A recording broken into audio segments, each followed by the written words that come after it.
I'm putting this down the way it happened, because if I don't, if I let it sit in my head like all the other things I've seen, then I'm going to start telling myself it was a bad dream, and I cannot afford that. Not with my kids asleep down the hall, not with the smell of pine still caught in the curtains, not with the faintest little jingle, just wind chimes on the porch, making my heart try to climb out of my chest every time the night gets too quiet. This is about Krampus. Yeah, that Krampus. The one people joke about, the one they print on ugly sweaters and slap on craft beer labels like he's just Santa's drunk cousin. He isn't. He's the reason my youngest still won't hang a stocking without checking the fireplace first. And he's the reason I called my brother in the middle of December when the Christmas lights were already up and my wife was already planning the dinner. And my life, my normal, hard-earned, quiet life, was finally starting to feel like something a man could keep. The first sign something was wrong was the bell. Not the church bells, not the cheerful little sleigh bell kind you hear in a mall.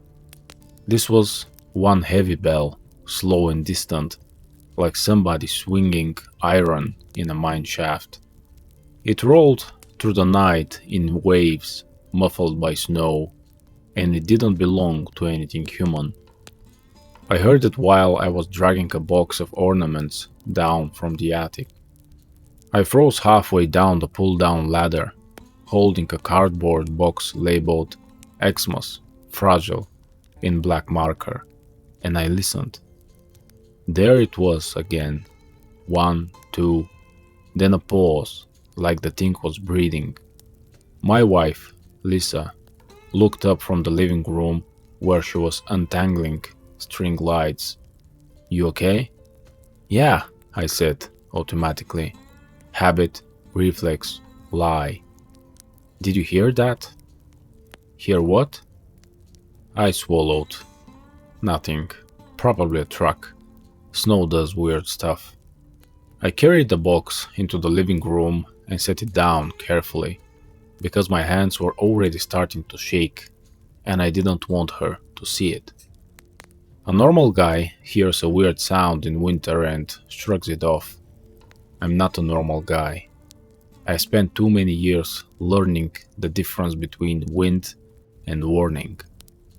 But I didn't say anything, because normal had been hard to build, and I wasn't about to kick the door in just because my instincts started barking. Then my oldest, Ben, 10 years old, all knees and elbows and brave mouth, came in from the backyard with red cheeks and a grin. "Dad, there's hoof prints." Lisa laughed. "Deer?" Ben shook his head hard enough his hat flopped.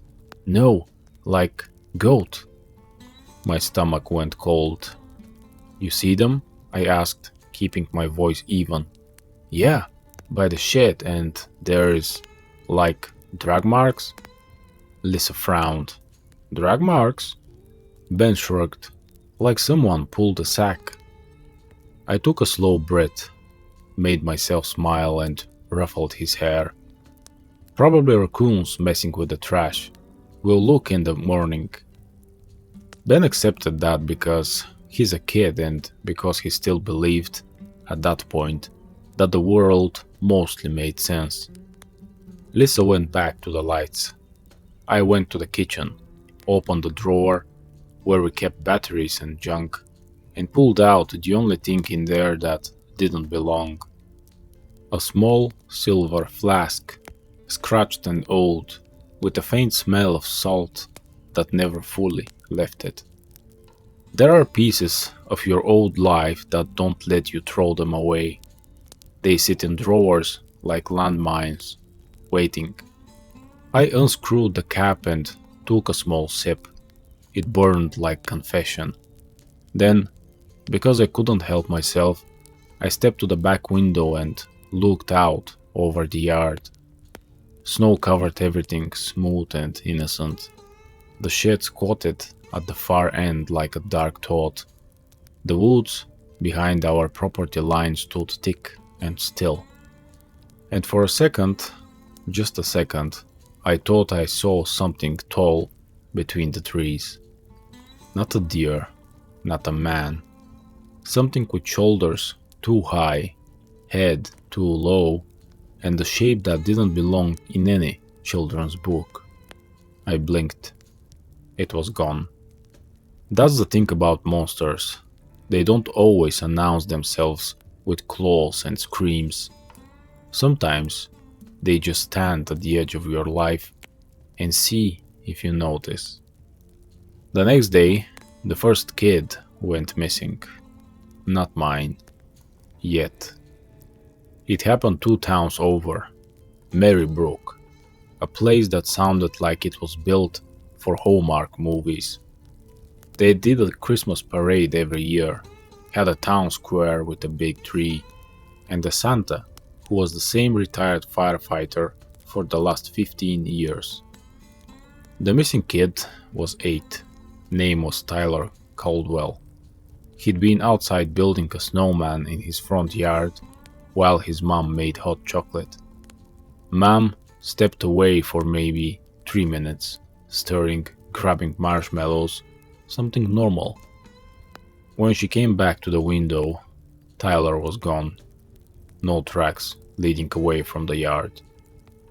Just a circle of scuffed snow where the snowman had started, and a single line like something heavy had been dragged across the surface until it hit the street and vanished. The police did what police always do. Canvassed, asked questions, issued an Amber Alert, said no leads with faces that already looked tired. I watched it on the news that night while Alyssa wrapped presents at the kitchen table. Ben and my youngest, Emma, 6 years old, still believing in magic with her whole chest, sat on the rug with a catalog, circling toys like their lives depended on it. The anchor said, "Authorities are asking anyone with information." The camera panned across the Caldwell yard, and there, faint but unmistakable, was a print in the snow. Split, cloven, a hoof. I muted the TV. Lisa looked up. "Dean?" "It's nothing," I said again. Another lie. But my mind had already jumped tracks, racing down an old road. Because I'd heard stories, not campfire stuff, real stories, the kind whispered by old men in old bars, in old towns, the kind that came with rules.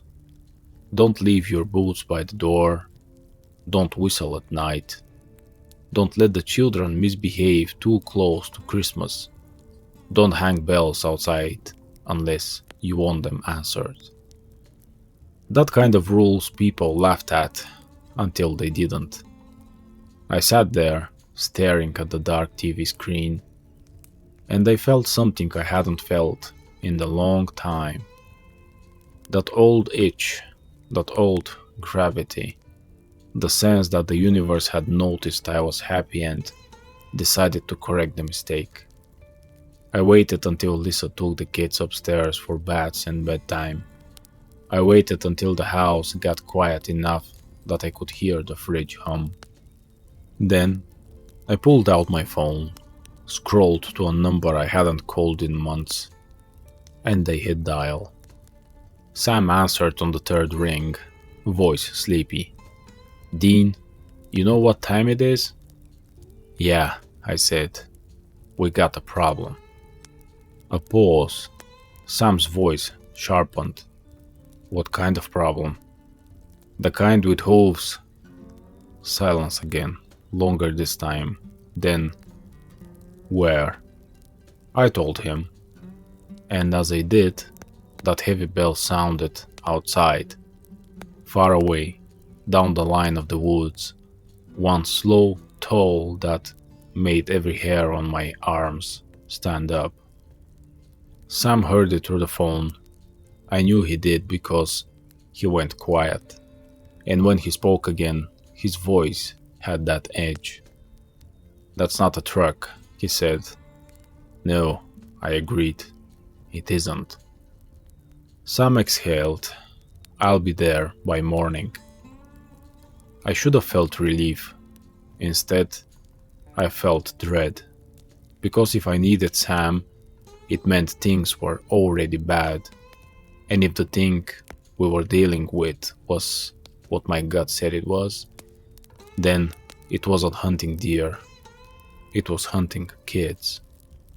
Sam showed up just after dawn, his car crunching up the driveway through fresh snow like it owned the place.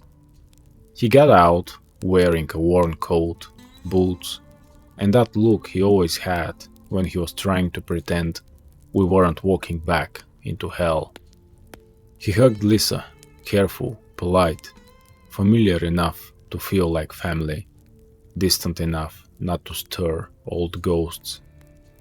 Then he crouched and let Emma launch herself into his arms like she'd been waiting all year.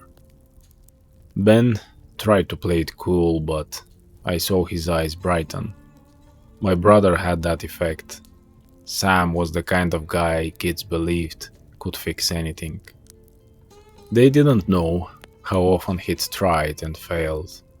Over coffee in the kitchen, Lisa asked the question I'd been dreading. "So," she said, hands wrapped around her mug, "what's going on?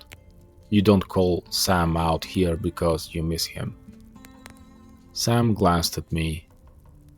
I weighed my options: lie and risk her walking into danger blind, tell the truth and risk dragging my family into the kind of fear they didn't deserve.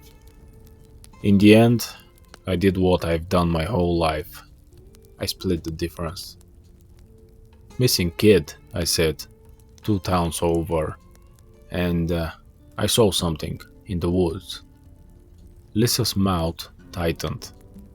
"A person?" Sam shook his head slowly. "Probably not." Lisa stared at him. "Sam?" "I don't want to scare you," Sam said, voice gentler. "But we should be careful for a few days. Keep the kids close, no wandering, and lock the doors. All of them." Lisa looked at me like she was trying to decide whether to get angry or afraid. "Dean, what aren't you saying?" I met her eyes. "I don't know yet." It was a half-truth. I knew enough to be scared, but not enough to make it sound sane. Lisa took a breath. "Okay," she said, voice steady in that way that reminded me why I married her. "Then we do careful. We do safe." She stood up, picked up her mug, and walked to the sink like she was closing the subject. But before she turned away, she said quietly, "If this is one of your old things, Dean, don't keep me in the dark. I wanted to promise. I didn't. Because I couldn't." Sam and I went outside after breakfast, pulled on gloves, and walked toward the shed. Ben's footprints from the day before were half filled with new snow, but the marks near the shed were still there. Sam crouched, brushed away powder, and revealed the print beneath. Cloven, deep. Not deer. Deer prints are pointed, delicate. This was heavy, blunt, like something that walked with certainty. Sam ran a gloved finger along the edge. "Not fresh," he murmured, "but not old either." I followed the drag marks, heart thumping. They cut a line through the yard toward the tree line, then stopped, like whatever made them had lifted off the ground. Sam stood, eyes scanning the woods. You smell that? I sniffed. At first, just cold air and pine, then something else. A sour animal musk mixed with something like wet leather and burnt sugar. Yeah, I said. Like a barn? Like a barn that's been closed for a century, Sam corrected. We stood there, both of us thinking the same thing. Krampus, in the old stories, wasn't just a monster. He was a judge, a punisher, a thing that came for the bad children and took them away in a sack. I'd always hated that part of the folklore. It was too cruel, too smug. But cruelty didn't make it untrue. What's the plan? I asked. Sam looked at me. We confirm, we don't panic, and we keep your family safe. Easy words, hard job. Because as we walked back toward the house, the wind shifted, and that bell sounded again, closer this time, somewhere in the woods behind our property. One slow toll that felt like the world tapping on our door. Mary Brooks' police station smelled like wet coats and burnt coffee. The chief, a thick-necked man with tired eyes named Harland, looked at us like we were just another pair of armchair heroes who'd watched too much TV. We appreciate the concern, he said, but we're handling it. Sam leaned forward. Any signs of kidnapping? Harlan's jaw flexed. No ransom call, no suspect, no tracks leaving the yard. It's like he vanished. I nodded. Any other missing kids recently? Harlan hesitated. That pause told me more than his words. One, he admitted, 2 weeks ago. Not here. Neighboring county. Teenager. Runaway case. Sam's eyes sharpened. Name? Harlan's gaze cooled. You two reporters? No, I said. We are family friends. We want to help. Harlan gave a humorless laugh. You want to help? Tell people to stop spreading nonsense online. Half my staff is chasing goat demons and Christmas devils because someone posted a blurry video of a raccoon on a porch. Sam's face stayed calm, but I felt his frustration like heat. Show us the video. Harlan frowned. Why? Because if it's nonsense, I said, we'll tell people it's nonsense. Harlan studied us. Maybe he saw something in our posture. Maybe he saw the way we didn't look like we were there for thrills. Or maybe he was just desperate. He stood, grabbed the tablet from his desk, and pulled up the clip. It was from a doorbell camera, grainy, black and white, snow falling thick, a porch light creating a halo of glare. At first, nothing. Then a shape moved through the snow at the edge of the frame. Tall, bent, horns. The camera struggled, pixels smearing, but I saw it, clear enough to make my stomach drop. It wore something like fur. It moved like a man trying to pretend he wasn't a man. And behind it, dragging through the snow, was a sack. Harlan watched our faces, probably expecting laughter. He didn't get it. Sam swallowed. That's not a raccoon. Harlan's mouth tightened. So what is it then? I forced my voice steady. A problem. Harlan stared at us for a long moment, then leaned back and rubbed a hand over his face. Fine. Say I humor you. What do you want? Sam didn't hesitate. Access to the Caldwell yard, and any reports of strange sounds, bells, whistling, scratching at windows, anything like that. Harland blinked. Bells? I held his gaze. Just trust us. The chief exhaled slowly, like a man deciding whether to step off a ledge. You've got 1 hour, and if you touch anything that looks like evidence, I will personally... We get it, I said. 1 hour. He handed us a visitor badge, like it could protect him from what we were walking into. As we left the station, Sam muttered, "He's in over his head." "Everybody is," I said. We drove through Marybrook, past storefronts decked in garlands and lights, past the big inflatable Santa in someone's yard waving cheerfully at nothing. Christmas music played from a speaker outside the bakery. It all looked so normal. That's what made it worse. Because monsters don't always show up in abandoned places. Sometimes they show up right in the middle of people's happiness, like a stain spreading on white cloth. The Caldwell house sat on a quiet street with candy cane lawn stakes and wreaths on every door.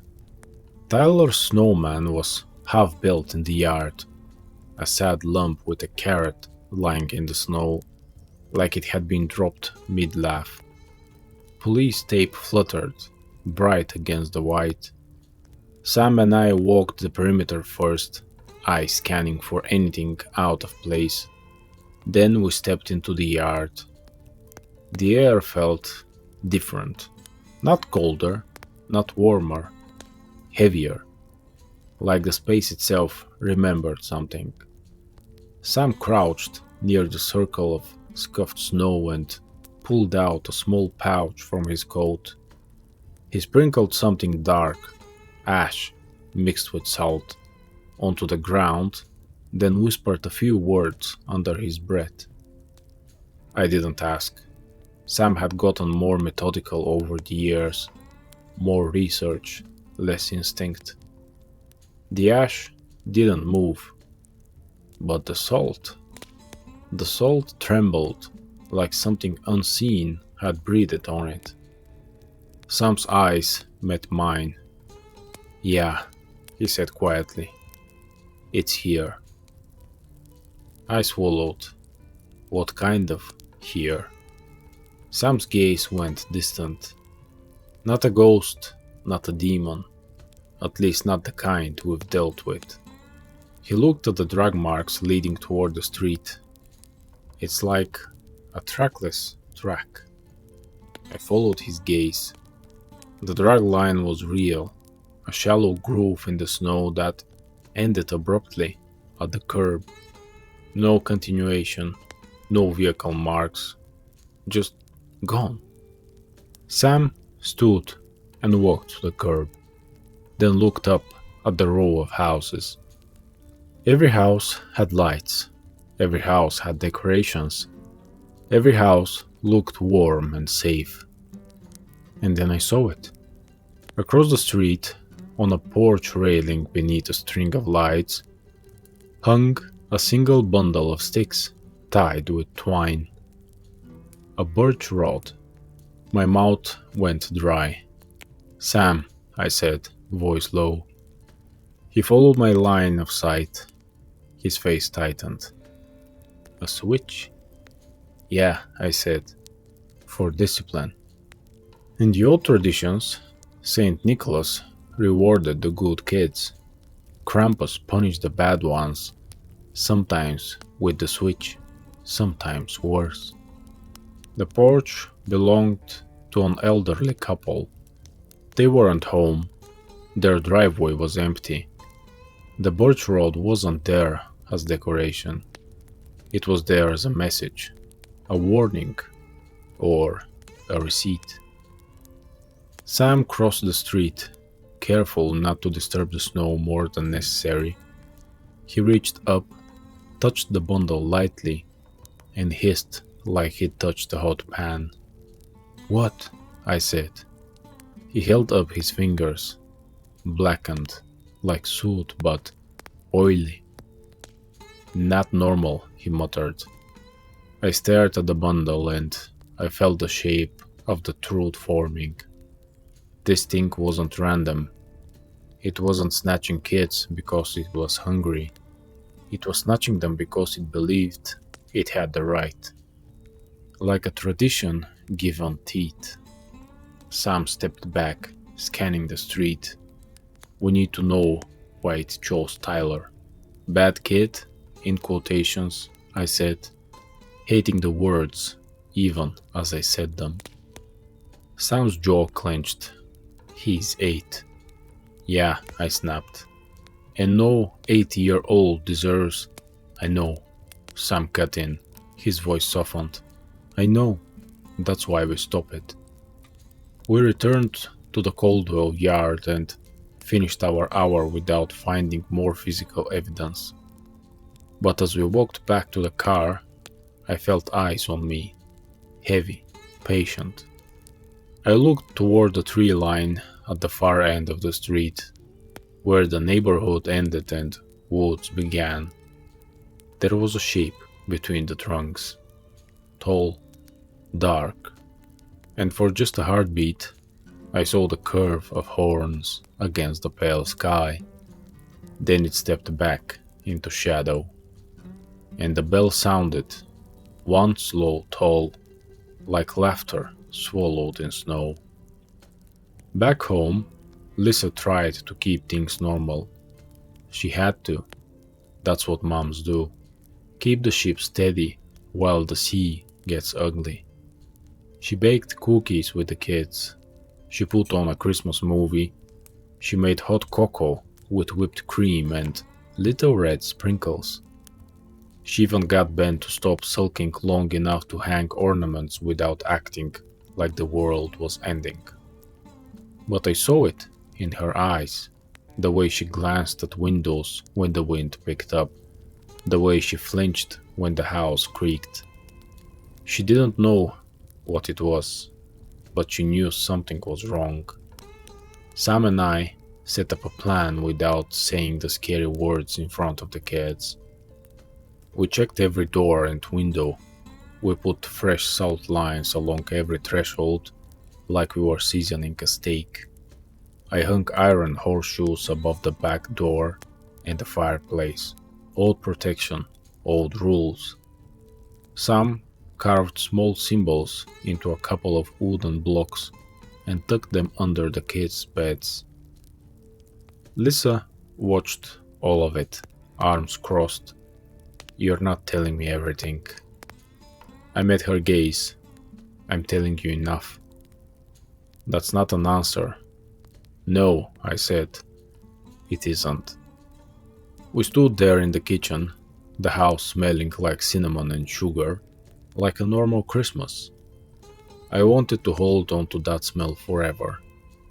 Lisa's voice dropped. "Is it coming here?" Sam answered before I could. "We don't know, but we're going to make sure it doesn't." Lisa looked at him for a long moment. "You've seen this kind of thing before." Sam nodded. "Different things, same outcome, if you ignore it." Lisa's eyes flicked to me. "And you promised me you were done." I felt the words hit like a punch. "I was," I said quietly. "I am.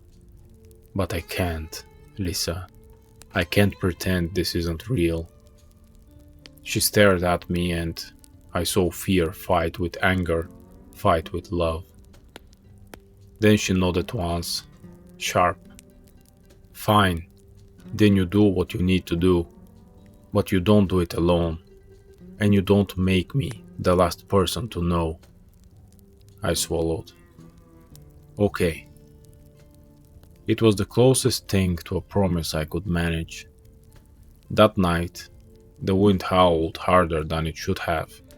The snow came down thick, softening the world into silence. We put the kids to bed early. Ben complained. Emma asked if Santa would still come in a storm. Lisa smiled and said, "Santa's used to storms." I almost laughed, but it came it I almost laughed, but it came out bitter. Because if Santa could handle storms, Krampus sure as hell could too. Sam and I sat in the living room with the lights off, except for the tree, which glowed soft and warm in the dark. It should have felt cozy. Instead, it felt like waiting in a deer blind while something hunted you back. Sam flipped through an old book he'd brought. Thick, yellow pages, dense text in German and English, side by side. "What's it say?" I asked. Sam rubbed his eyes. Krampus traditions go back centuries. Alpine regions, stories of him accompanying Saint Nicholas, punishing children, carrying them off. "Yeah," I said, "I know the bedtime version." Sam's voice went quieter. "There is also mention of offerings, people leaving gifts, food, to keep him away." I frowned. "Bribes." "Appeasement," Sam corrected. "And there are rules. A lot of rules." "Like what?" Sam read from the book, translating as he went. "Don't leave your laundry out overnight. Don't leave shoes at the door. Don't whistle. Don't let bells hang loose. Don't..." A bell sounded outside. We both froze. Not the distant heavy toll. This was closer, on the porch. A single jingle, like someone nudged something metal. My blood went cold. Sam slowly closed the book. "That's not the wind." I stood, careful, and moved toward the front window. The porch light was off. The snow reflected faint moonlight, making everything pale and ghostly. At first, I saw nothing. Then a shadow moved near the porch steps, and I saw it. A bundle hanging from the porch rail. A birch rod, tied with twine, swaying gently, like it had just been placed there. Sam came up behind me, silent. Lisa's voice came from the hallway, tight. "Dean, what is it?" I didn't answer her. I couldn't. Because at the base of the birch rod, something else hung. A small strip of cloth, red with little snowflakes. Emma's pajama sleeve. My vision tunneled. Sam's hand grabbed my arm. "Dean." I yanked free and flung open the front door. The cold hit like a slap. Snow blew in. The porch creaked under my boots. The birch rod swayed, mocking. I snatched the cloth and stared at it, mind racing. Emma had been in those pajamas where we tucked her in, which meant... "Emma!" I shouted, spinning back toward the hallway. Lisa was already running, panic breaking through her control. "Emma, baby!" Sam moved like lightning, grabbing a flashlight and a knife. I sprinted down the hall to Emma's room and slammed the door open. Her bed was empty. The blankets were thrown back like she'd gotten up fast. The window, locked, salt-lined, was open, and on the sill, pressed into the frost like a brand, was a hoof print. There are moments when your body moves before your brain can catch up. This was one of them. I didn't think. I didn't plan, I just ran. Lisa screamed Emma's name behind me, her voice breaking like glass. Sam cursed, grabbing his coat. I barreled through the house, out the back door, into the yard where the snow swallowed sound. The wind whipped, stinging my face, and the world turned into white blur and dark shapes. "Emma!" I yelled, throat raw. "Emma!" No answer, just the wind. And then, faint, almost lost in the storm, a bell. Not heavy, not distant, a soft jingle, like something moving through snow with purpose. Sam caught up to me, breathing hard. "Dean, track her, look for..." I stopped, because in the snow near the tree line, there were marks. Not footprints, drag marks. A line through the fresh powder, leading straight into the woods. Lisa stumbled out onto the porch in slippers, hair loose, face pale with terror. "Where is she?" I turned, voice harsh. "Inside, now." "She's my daughter." "I know," I shouted, the words ripping out. "But you stay alive, so she has someone to come back to." Lisa flinched, like I'd hit her. Sam stepped between us, voice steady. "Lisa, go inside, lock the doors, stay with Ben. We'll get her." Lisa stared at us, eyes wet and furious and desperate. "You bring her back," she whispered. "You bring her back." Then she turned and ran back inside, like the house was the only thing keeping her from falling apart. Sam looked at me. "You good?" "No," I said, "but I'm moving." We followed the drag line into the woods. The trees swallowed us fast. The wind eased under the canopy, but the silence got worse. Snow clung to branches like bones. The drag mark cut a straight path, too straight for something struggling. Emma hadn't been running away. She'd been taken. I kept my flashlight trained on the ground, scanning. And then I saw something that made my stomach turn. Small footprints beside the drag mark. Emma's bare feet. She'd been forced to walk at some point, forced to follow. "Sam," I said, voice low. He saw it too. His face tightened. We pushed deeper. Minutes stretched like hours. The woods felt wrong. Too still, like everything alive was holding its breath. Then we heard it. A sound like something big moving through brush. And over it, a low, guttural chuckle, wet and animal. Sam raised his flashlight, beam slicing through the trees. It hit a shape ahead of us, half hidden behind the trunk. Tall, broad, fur matted, horns curling back like twisted branches. Its eyes reflected the light in a dull red gleam, not bright like an animal, more like embers. And slung over its shoulder, like a sack of flour, was a child-sized bundle. Emma, my daughter. Something in me snapped. I surged forward with a roar that didn't sound human, knife in my hand like it mattered. The thing, Krampus, turned its head slowly, as if curious. Then it did something that chilled me more than the cold ever could. It smiled, teeth like broken glass. And it jingled its bell, one mocking shake, before it moved.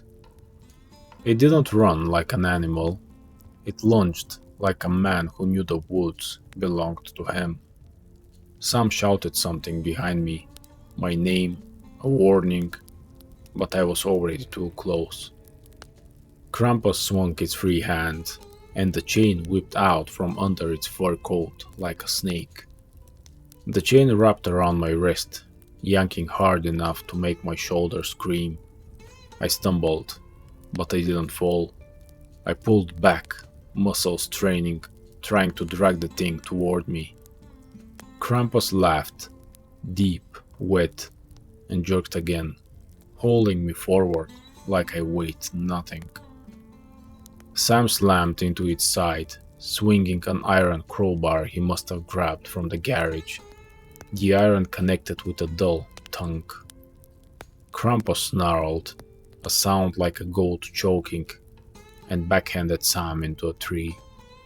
Sam hit hard and dropped to one knee, gasping. I yanked the chain, freeing my wrist with a burn of pain, and lunged for the sack. Krampus spun, faster than something that big should move, and kicked me square in the chest. I flew backward into snow, breath exploding out of me. Stars burst in my vision. Krampus leaned over me, its face inches from mine, breath reeking of rot and smoke. And then it spoke.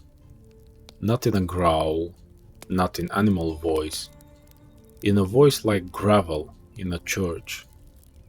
Naughty, it rasped. I froze, not from fear but from the sheer wrongness of it. It lifted a hand, and I saw the birch rod tucked under its arm like a weapon. It raised it like it was going to strike. A flash of movement. Sam, on his feet again, slamming a handful of something into Krampus's face. Salt. The salt burst like sparks against its skin, and Krampus recoiled with a shriek that made the woods vibrate. It stumbled back, clutching its face.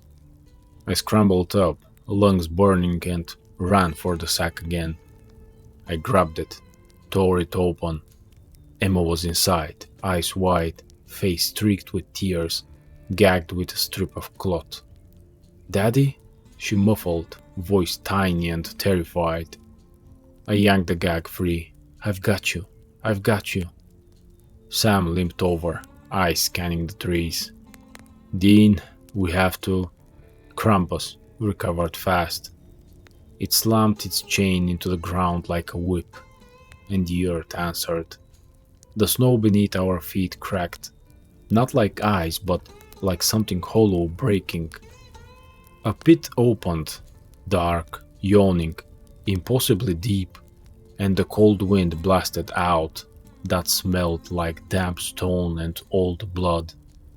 Sam's face went pale. Oh no. Krampus grabbed the sack again, not caring that Emma was half out, and yanked hard enough to rip her from my arms. I grabbed her wrist, fingers locking around her small hand.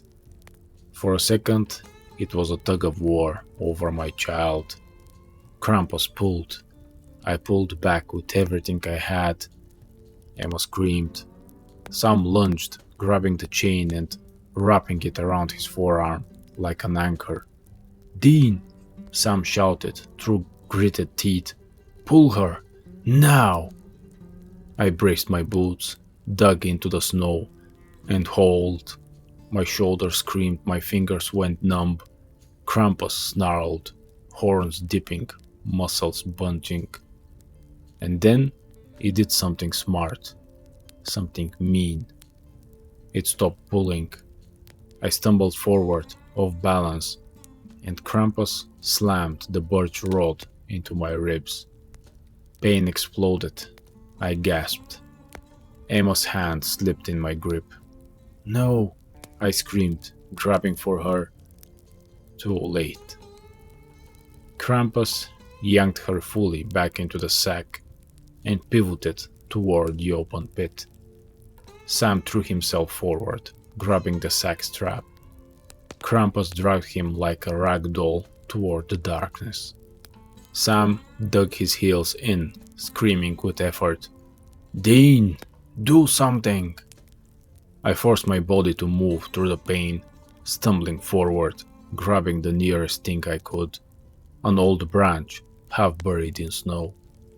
I didn't have a weapon that mattered, but I had rage. I jammed the branch into the chain mechanism at Krampus's waist, where the links fed through a loop like a belt. The branch snapped, but it jammed the chain just enough that Krampus jerked and snarled. Sam used the momentum, yanked hard. The sack strap slipped off Krampus's shoulder. Sam stumbled back with it, nearly falling.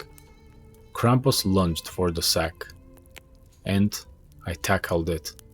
We went down hard, rolling in the snow. I grabbed the sack with both hands and shoved it toward Sam. Run! Sam didn't argue. He grabbed it and ran. Krampus screamed behind me, a sound so furious it felt like it could crack trees. I struggled to get up, and the chain wrapped around my ankle. Krampus yanked.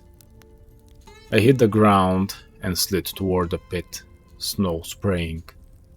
The darkness yawned closer. Cold air clawed at my face. I dug my nails into the snow. Useless. I tried to grab a tree root, but my gloves slipped. I heard Sam shouting my name, but his voice sounded far away, like underwater.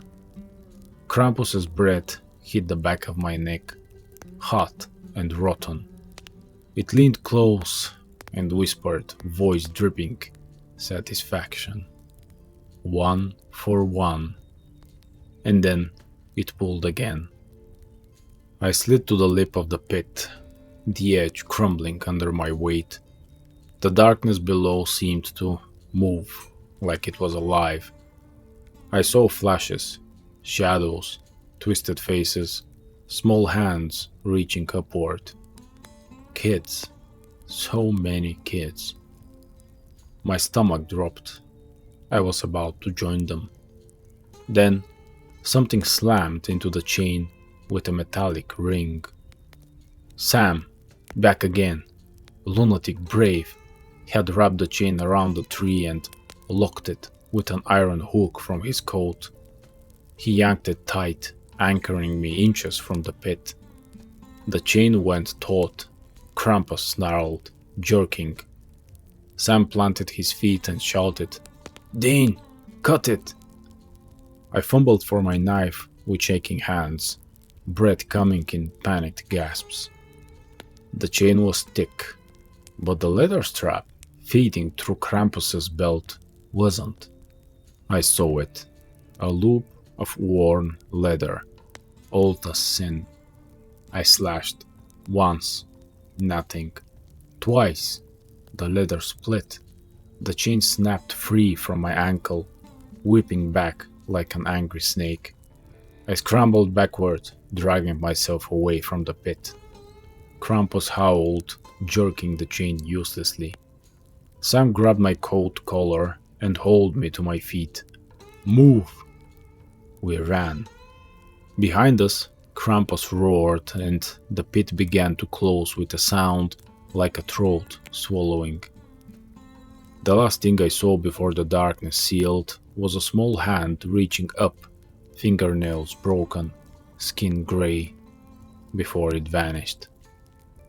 Then the snow fell over the spot like it had never been there, like the woods were hiding a mouth. We didn't stop running until we saw our backyard fence through the trees. We burst into the yard, panting, frost forming on our eyebrows, lungs burning. Sam had the sack clutched to his chest. He tore it open with shaking hands. Emma spilled out, sobbing, alive. Lisa's scream came from the porch as she ran toward us, barefoot in the snow, not caring. She scooped Emma up and held her like she could fuse her to her body through sheer will. Ben stood in the doorway behind her, face pale, eyes huge. "Daddy?" he whispered.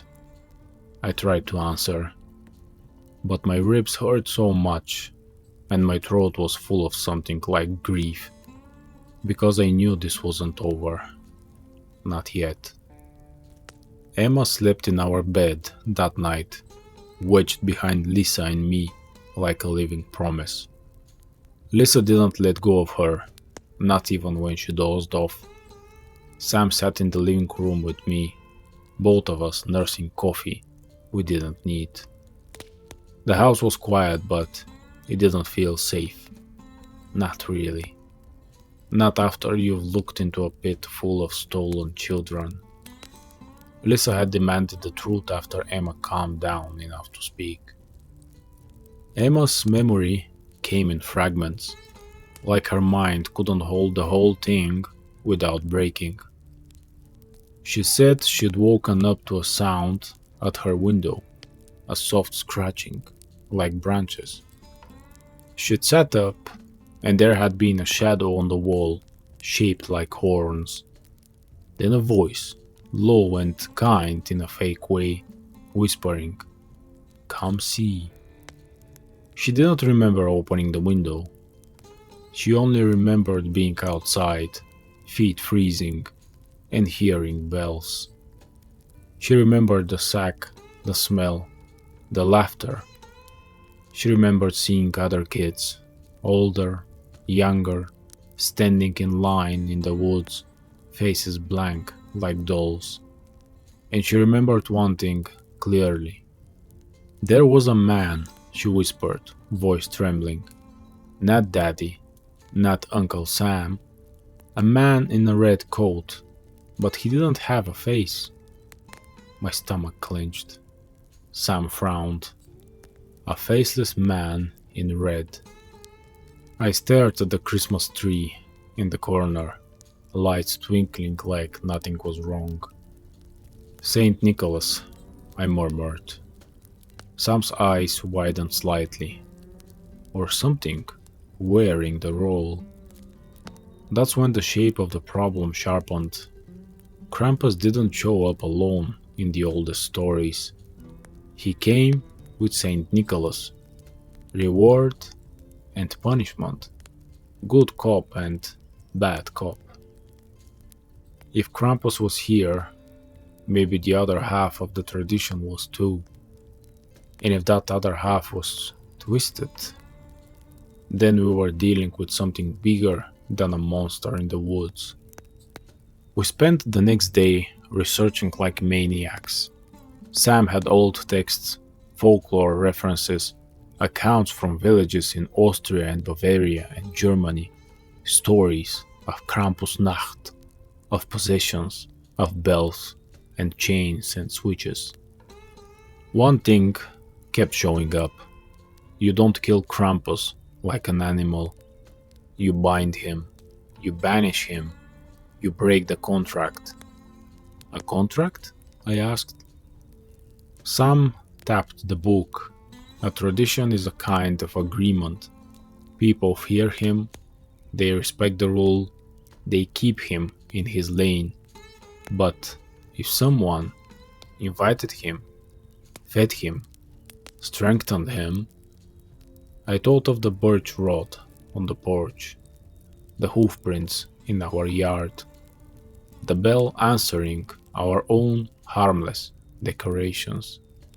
Someone's summoning him, I said, voice flat. Sam nodded, or trying to. The idea made my skin crawl. Somebody in our region had decided that Christmas needed teeth. And my daughter had almost paid for it. We had to end it. Not next week, not after the holidays, before Christmas Eve. Because if Krampus was already taking kids, what would he do on the night the world practically hands him the opportunity? We found the pattern on December 21st. Sam pinned missing reports on the kitchen wall like we were building a crime board. Tyler Caldwell, a teenager named Mia Reyes, from the neighboring county. A little boy named Jonah in a town further west.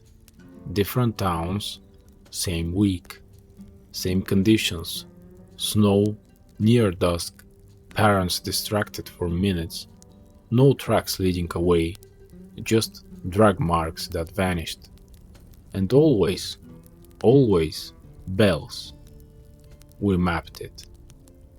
The disappearances formed a loose circle around one place, an old Catholic church half abandoned on the edge of the forest, no longer used except for occasional holiday services.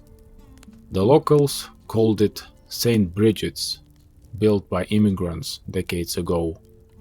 It had a reputation. Not haunted exactly, more like avoided. Sam read a forum post from years back.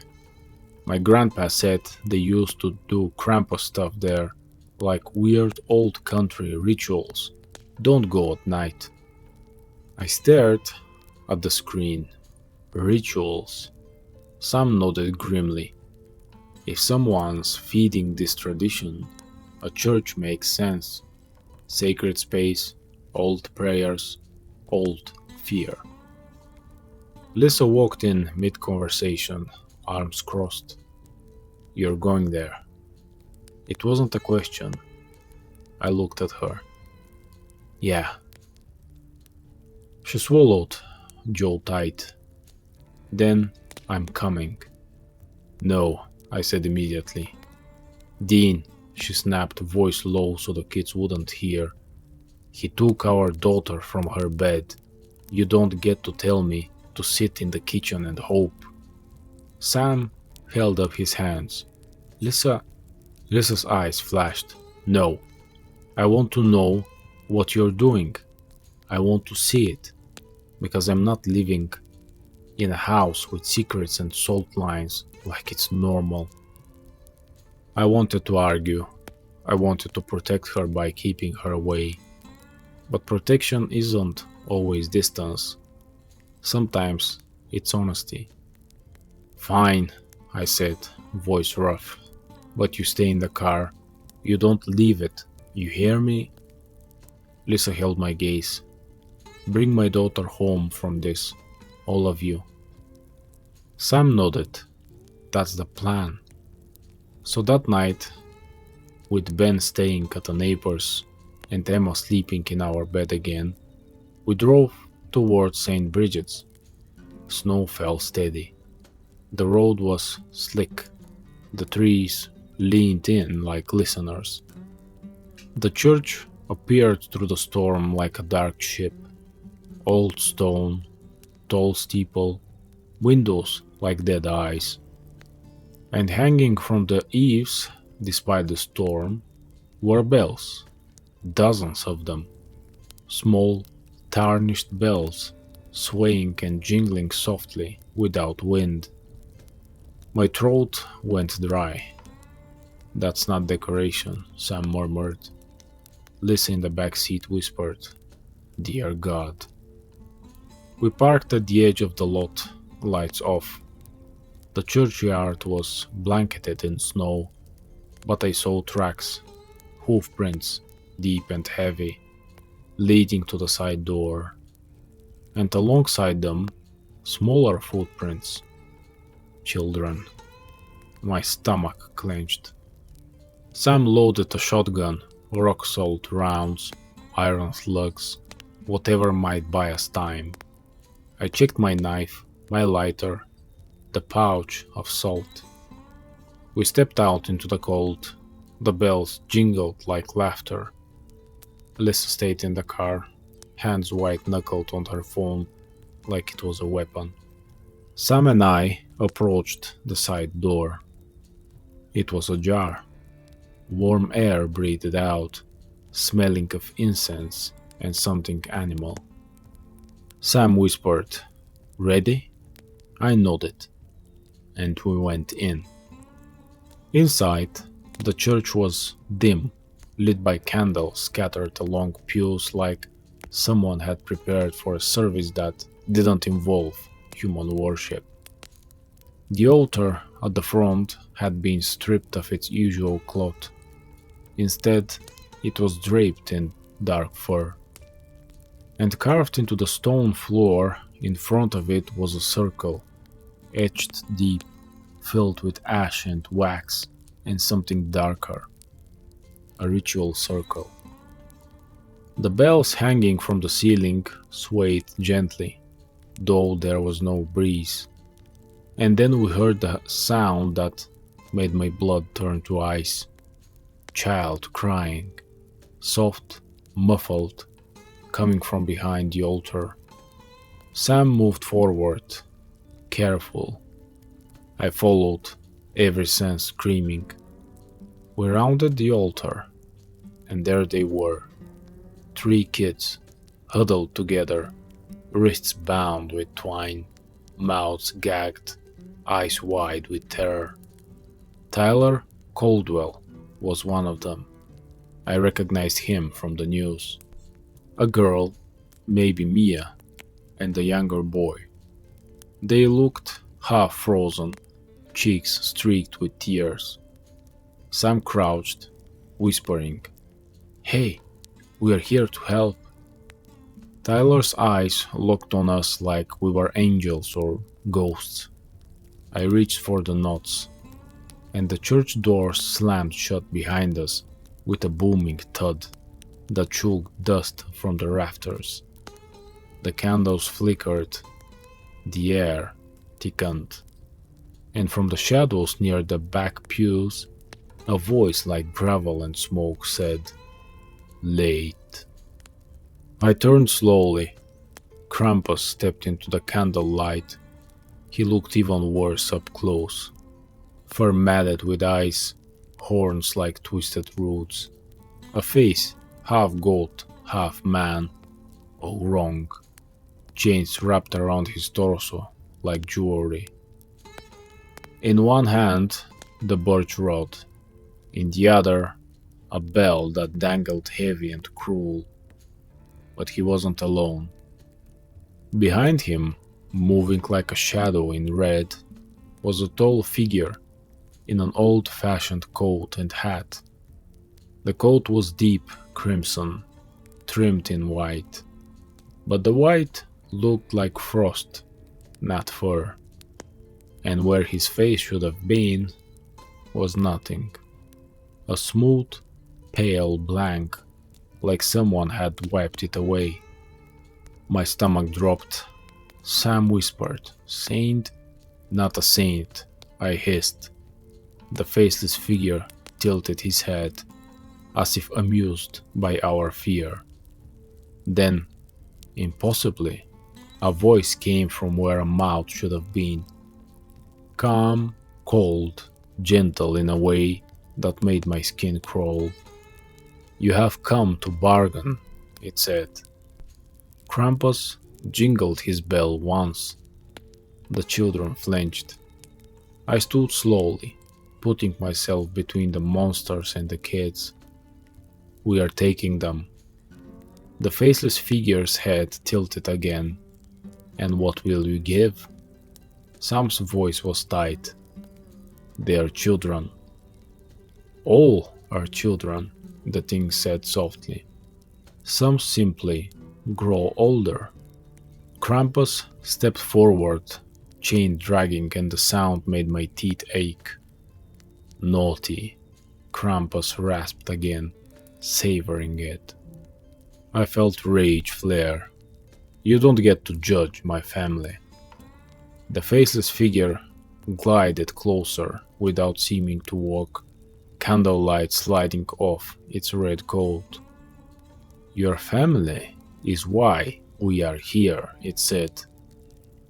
My blood went cold. Sam's eyes widened. "Dean?" The faceless figure raised a hand, gloved white as bone, and pointed directly at me.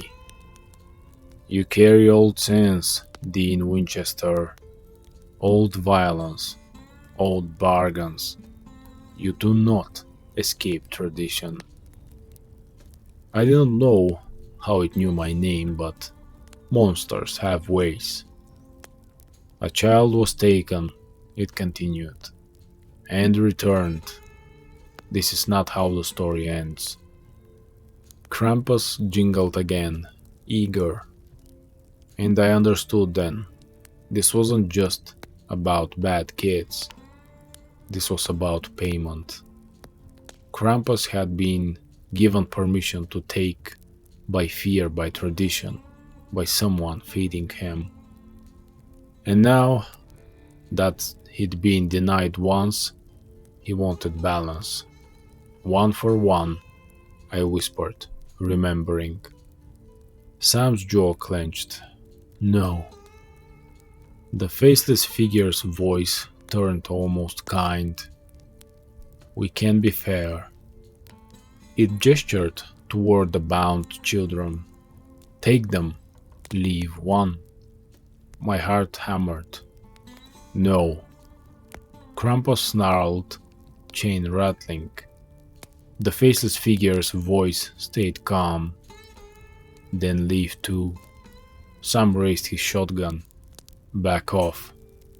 Krampus laughed, low and wet. The faceless figure sighed, an impossible sound from a blank face. So stubborn, so human. And then the bells overhead began to ring, not jingling, ringing, all at once, loud and violent, shaking the air, making the church feel like it was going to collapse. The ritual circle on the floor flared with cold blue light. The shadows in the corners thickened, and the church doors, every exit sealed with a sound like ice forming. Sam shouted, "Dean, get them loose!" I dropped to my knees by the kids, fingers working at knots with shaking urgency. Tyler sobbed behind his gag. Sam stepped between us and Krampus, shotgun raised. Krampus charged, fast. Sam fired. The rock salt burst against Krampus's chest, making him howl, but it didn't stop him.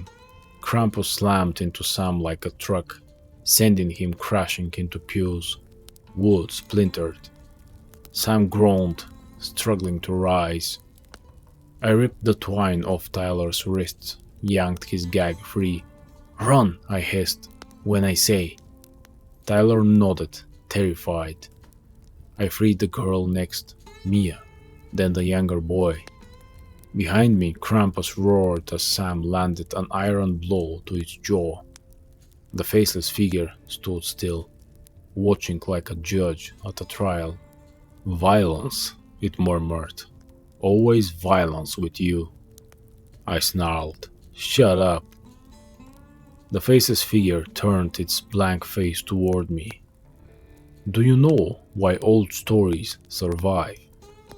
It glided closer, bells ringing overhead like fury. Because people need them. They need fear to keep children obedient. They need punishment to balance mercy. I yanked the last gag free and shoved the kids behind the altar. "Sam!" Sam coughed, blood at the corner of his mouth, eyes wild. "I'm good."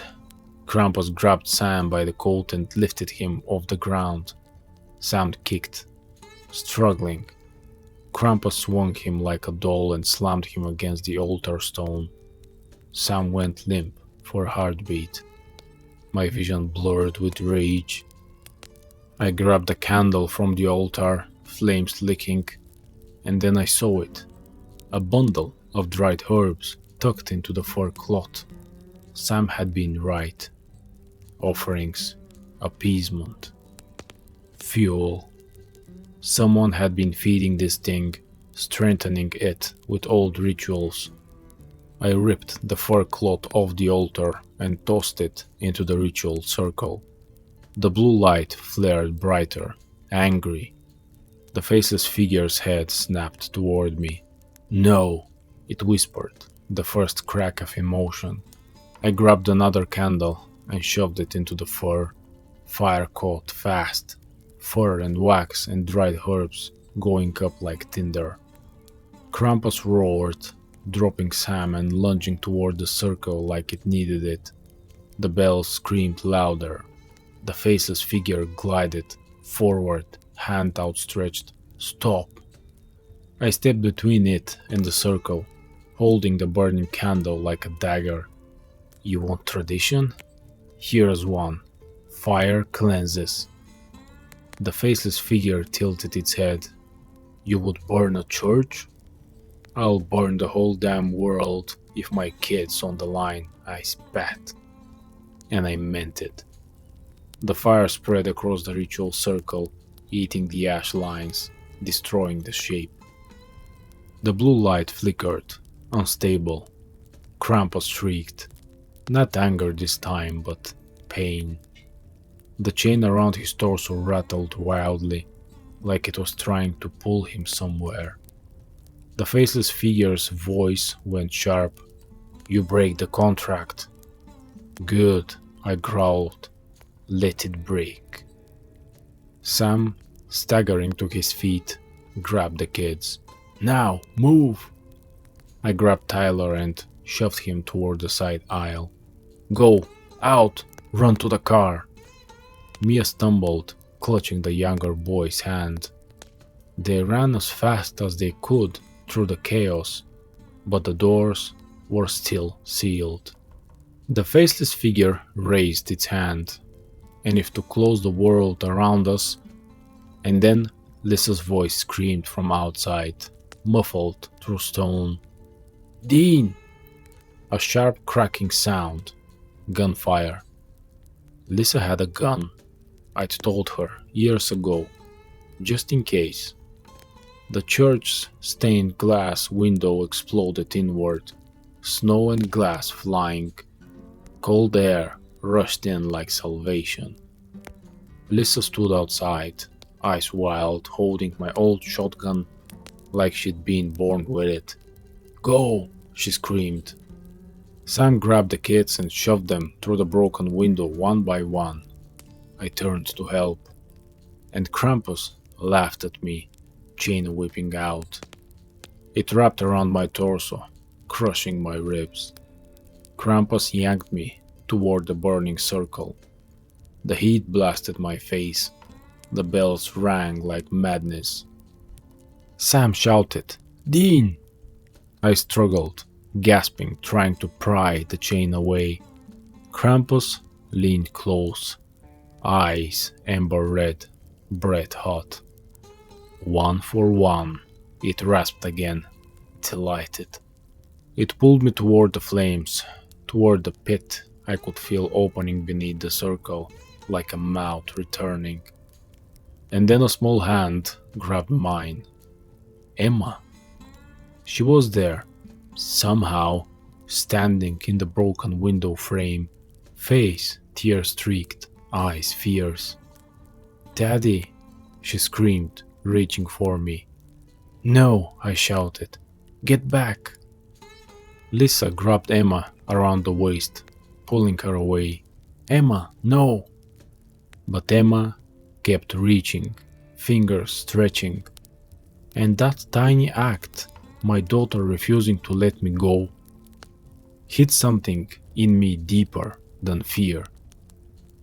I roared, grabbed the chain with both hands, and pulled back with everything I had. Krampus snarled, muscles bunching. The chain tightened until it felt like it would crack my spine. My boots slid on the stone. The fire roared. The faceless figure's voice hissed, furious. This is not mercy. This is disorder. Sam staggered back in, bleeding, and slammed an iron horseshoe into the chain links like a wedge. The chain sparked, actual sparks, like iron and old magic hated each other. Krampus shrieked. The chain loosened for half a second, long enough. I twisted, slipping free, and dove toward the window. Sam grabbed my arm and yanked. We hit the snow outside hard, rolling. The kids were already scrambling toward the car, sobbing and shouting. Lisa was there, pulling me up with shaking hands. Dean! Dean! Behind us, inside the church, the fire flared bright. The ritual circle collapsed with a roar, like a throat closing. Krampus screamed, an awful, furious sound, and the bells rang one last time, all at once, before going silent. The faceless figure stood in the burning doorway, a red coat glowing in the firelight. It didn't chase, it just watched. And its voice floated out, soft as snow. Tradition remembers. Then the roof groaned, a beam cracked, and the church began to collapse inward, fire and snow swallowing it like the world was erasing the mistake. We ran to the car. We didn't stop running until we were miles away. The police found the kids the next morning, half frozen but alive, brought in with a story nobody believed. A monster in a church. Harland called it a kidnapping ring, said the church had been used by unknown suspects. The fire, he said, was an accident, old wiring. People like Harland need things to make sense so they can sleep. Tyler's mom hugged him so hard she almost crushed him. Mia's parents wept on their porch. The younger boy, Jonah, just stared at the snow with an expression like someone much older. They all survived, but none of them were the same. Neither were we. Sam stayed through Christmas Eve, partly to help, partly because I think he couldn't leave us alone with what we'd seen. We replaced every bell decoration in our house with soft wooden ornaments. Lisa took the birch rod we'd found on our porch and burned it in the fireplace herself, jaw clenched, eyes hard. Ben asked questions we couldn't fully answer. Emma stopped asking if Santa was coming. On Christmas Eve, we sat together in the living room, the three lights reflecting in the window glass like tiny stars. The house was warm, the kids were safe. Lisa held my hand so tight my fingers went numb. Sam sat across from us, quiet, watching the shadows out of habit. At midnight, the wind rose, snow tapped the windows, and for a long, awful second, I thought I heard it faint, far away. A bell. I sat bolt upright. Sam's head snapped up too. Lisa's breath caught. We listened, hearts pounding. But it wasn't a heavy toll. It wasn't a jingle. It was just the wind, pushing a loose ornament against the glass. Nothing more. I exhaled slowly, shoulders sagging. Sam gave me a look that said, "Yeah, this is your life now." Lisa leaned her head on my shoulder, voice barely a whisper. "Is it over?" I wanted to say yes. I wanted to lie the way I used to. But I couldn't. Not to her. "Not completely," I said quietly. "But we stopped it here. We broke what it was using. We saved them." Lisa's fingers tightened around mine. "And if it comes back?" I looked at my kids, Ben asleep on the couch, Emma curled up under a blanket, her face peaceful for the first time in days. Then I looked at Sam, my brother, bruised but breathing. Then I looked at Lisa, fierce, tired, unbroken. "If it comes back," I said, voice low, "it's gonna learn something old stories always forget." Lisa met my gaze. What's that? I smiled, and it wasn't a happy smile.